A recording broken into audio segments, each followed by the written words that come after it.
I woke up, man, this morning with some disturbing news out of Israel that Hamas kidnapping children, putting them in cages, killing women, killing the elderly.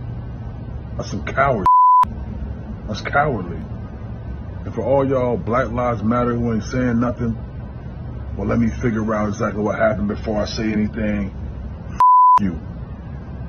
Figure out what? It ain't never been cool to kidnap kids and put them in cages.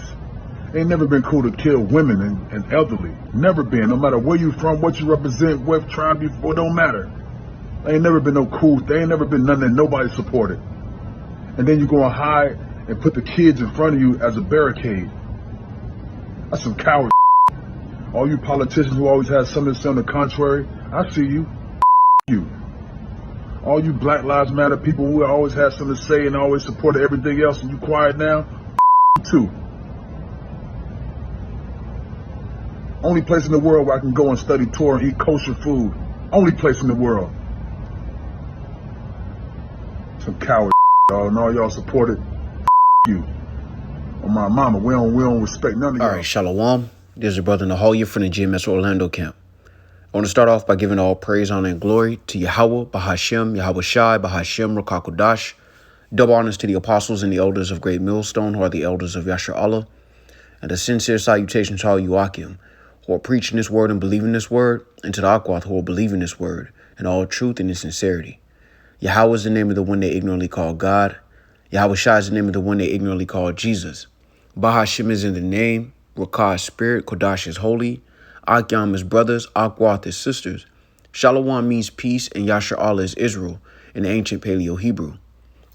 This is Proverbs chapter 16 and verse 5. And it reads, "Everyone that is proud in heart is an abomination to the Lord. Though hand join in hand, he shall not be unpunished."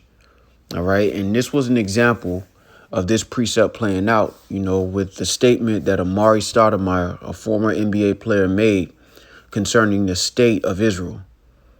And what you find is that you have these so-called celebrities, who cleave to the identity of being Israelites, but they don't necessarily cleave to the will of the Heavenly Father. All right. You can see that play out with the statements that he made, and that's why let's go here. This is Proverbs chapter 4. I'm going to jump down to verse 5. "Get wisdom, get understanding, forget it not, neither decline from the words of my mouth." Verse 7. "Wisdom is the principal thing, therefore get wisdom, and with all thy getting, get understanding." All right. Matter of fact, let's go here, because what do we need to understand?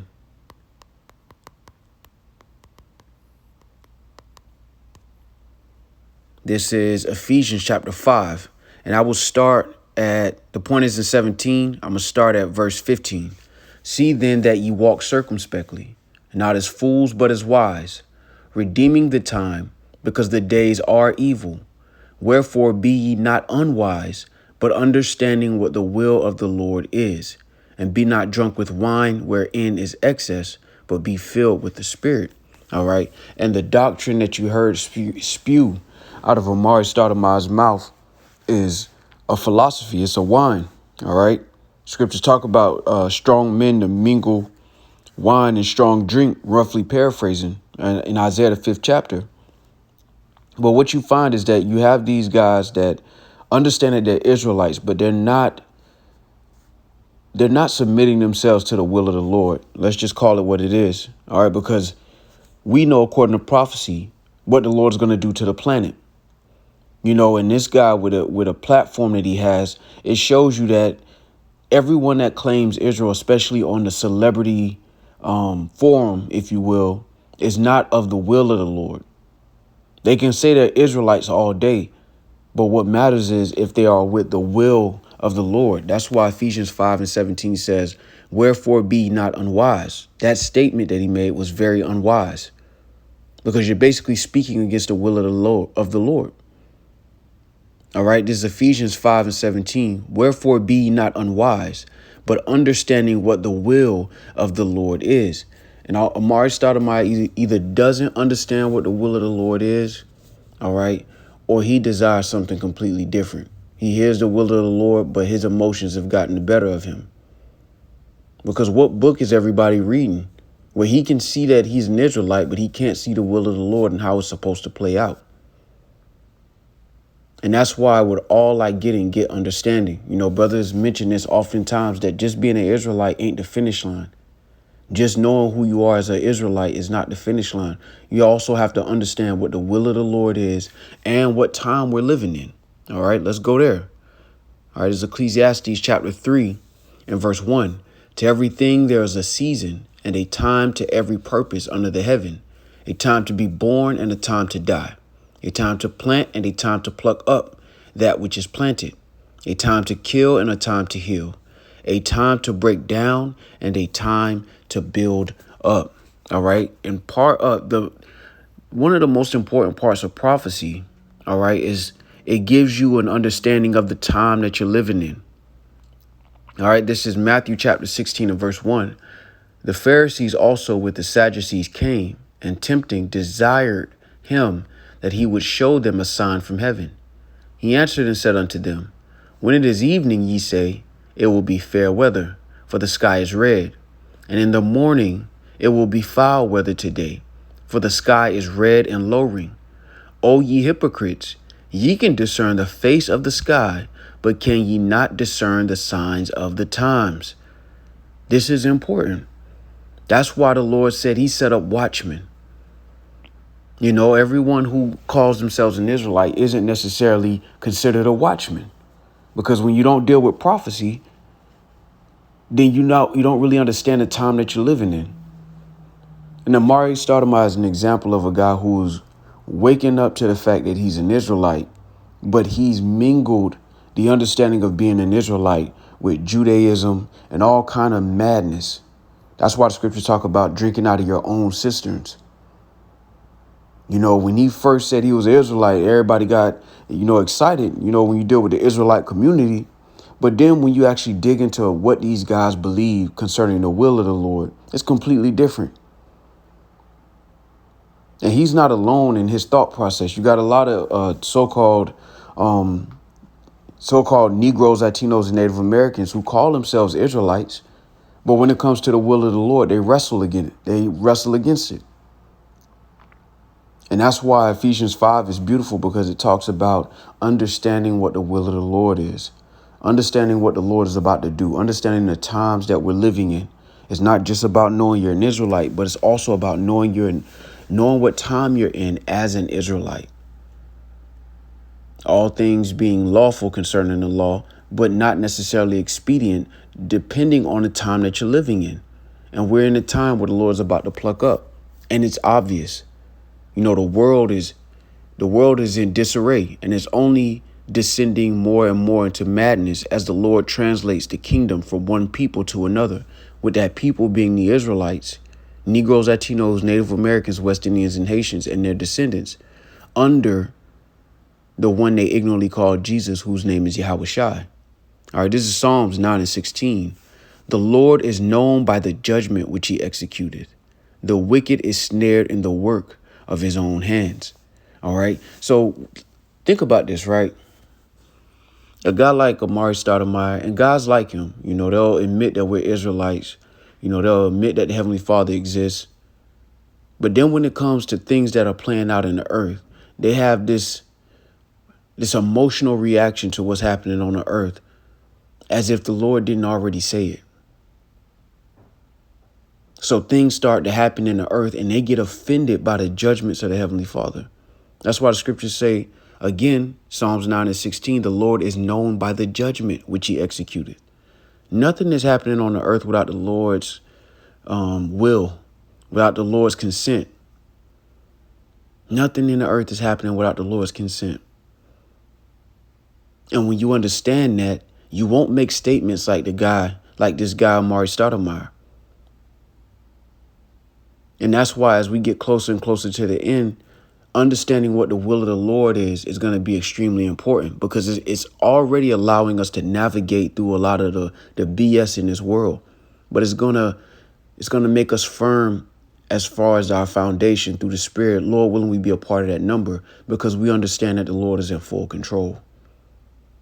If Amari Stoudemire understood that the Lord was in full control, he wouldn't make a statement like that. Because it don't matter what people say, how they feel about what's going on in the state of Israel, if it don't line up with what the Lord is saying. And it shows you these people really don't believe in the power of the Heavenly Father, because if they did, then they would know that the Lord is in complete control. All right, real quick, this is Isaiah chapter 33 and verse 6. And wisdom and knowledge shall be the stability of thy times and the strength of salvation. The fear of the Lord is his treasure. And see, people don't really understand that the Lord is in full, complete control of every single detail. And most people can't receive that because it's really beyond the imagination of human thinking. So they just write it off as impossible. But when you read these scriptures, especially if you identify yourself as an Israelite, then you see all throughout the scriptures what the Lord intends to do on the earth. What the Lord intends to do with nations of people. And when you understand that, you don't make statements like this. And it shows you that just knowing you're an Israelite is not the finish line if you don't know the will of the Lord. If you don't know the signs of the times, like Yahushua was saying to the Pharisees. That's why it's a beautiful time that we're living in, but it's also, a very serious time. And that's why the Lord loved us enough to warn us. And he gave us the spirit to receive the warning. Because I'm pretty sure a guy like Amari Stoudemire heard the prophecies. He just didn't, his emotions wouldn't allow him to receive it. But ultimately, it's the Heavenly Father. All right. But this is how we know concerning prophecy that there's no light in these guys. Because when the judgments of the Lord go out, they argue against it. They don't agree with it. This is Isaiah 8 and 20. To the law and to the testimony, if they speak not according to this word, it is because there is no light in them. It reminds me of Ezekiel the 37th chapter, where it talks about them having the skin, but no breath. Let's get that. This is Ezekiel chapter 37 and verse 8. And when I beheld, lo, the sinews and the flesh came up upon them, and the skin covered them above, but there was no breath in them. So they understand who they are. They've been able to identify themselves as Israelites. And I'm using Amari Stoudemire as an example. He understands that he's an Israelite. But then you see a video like this where he's reacting to what the Lord is doing in the earth. And you find out based on his own words that he's not with the will of the Heavenly Father. Or he doesn't completely understand the will of the Heavenly Father concerning prophecy, concerning what the Lord has revealed unto us. Because this is the breath. And it takes me back to Matthew the 16th chapter when the Lord was telling them, the Sadducees and the Pharisees, keep in mind, they were Israelites. But he was getting on them because they didn't understand the time that they was living in. They were still Israelites, but they didn't understand the time that they were living in. And that's why prophecy is extremely, extremely, extremely important. Whereas you have, certain camps that, they'll teach you that you're an Israelite. But then when it comes to teaching you the signs of the times that we're living in concerning prophecy, they fall short because, again, every Israelite isn't necessarily a watchman, isn't necessarily a prophet. Every brother has their measure. Every brother has a gift. But some Israelites just know that they're Israelites, and they can only teach you that you're an Israelite. They can't necessarily teach you the times that you're in. This is why the Lord said this, right? Amos 2 and 11. And I raised up of your sons for prophets, and of your young men for Nazarites. Is it not even thus, O ye children of Yasharallah, saith the Lord? Now, the reason I bring this precept out is because the Lord is making a statement. He said he raised up the prophets out of the nation of Israel, which shows you that those who have the understanding of the vision are set up to tell Israel where we're headed concerning the times and the will of the Lord. Guys like Amari Stoudemire have received the understanding of who they are as a nationality, but haven't received the understanding of where we're headed. Because if he understood where we are headed, Lord willing, we're part of that number, then he would understand that everything that's happening in the earth is a part of the Lord's agenda, the Lord's will. Matter of fact, let's go there. Let's go here. This is Isaiah chapter 46 and verse 9. Remember the former things of old, for I am Yahweh Shemel Shai, and there is none else. I am Yahweh Shemel Shai, and there is none like me, declaring the end from the beginning, and from ancient times the things that are not yet done, saying, my counsel shall stand, and I will do all my pleasure. So understanding you're an Israelite is one thing, but then you have to understand the counsel of the Lord concerning the affairs of man, concerning what the Lord desires, concerning our conduct. But dealing with the subject of Amari Stoudemire in that particular clip, he doesn't understand the counsel of the Lord. This is all a part of the counsel of the Lord. The Lord said his words will not return unto him void. All right. As a matter of fact, real quick, it's Isaiah chapter 55 and verse 10. For as the rain cometh down and the snow from heaven, and returneth not thither, but watereth the earth, and maketh it bring forth in bud, that it may give seed to the sower and bread to the eater, so shall my word be that goeth forth out of my mouth. It shall not return unto me void, but it shall accomplish that which I please, and it shall prosper in the thing whereto I sent it. And we understand we're Israelites, but we also have to submit ourselves to the Lord's counsel. We have no choice, really, but we have to also meditate on the will of the Lord playing out in reality. And that's extremely important. With all that get understanding, understanding what the will of the Lord is and the times that we're living in. And that's why if you have the understanding of the time that we're in and the will of the Lord, count yourself blessed. Because Amari Stoudemire just showed at this moment in time that he doesn't properly understand the counsel of the Lord, that everything is in Yahweh Shemel Shai's control, and this is his pleasure to judge the world in response to all of the wickedness that's going on. All right, so Lord willing, this was edifying. I just wanted to spend a moment through the Spirit to bring this out. Lord willing, this was edifying with that. I want to give all praise, honor, and glory to Yahweh, Bahashem, Yahweh Shai, Bahashem, Rakakodash. Double honors to the apostles and the elders of Great Millstone, who are the elders of Yashar Allah, and a sincere salutation to all you Akim, who are preaching this word and believing this word, and to the Akwath, who are believing this word in all truth and in sincerity. Shalom.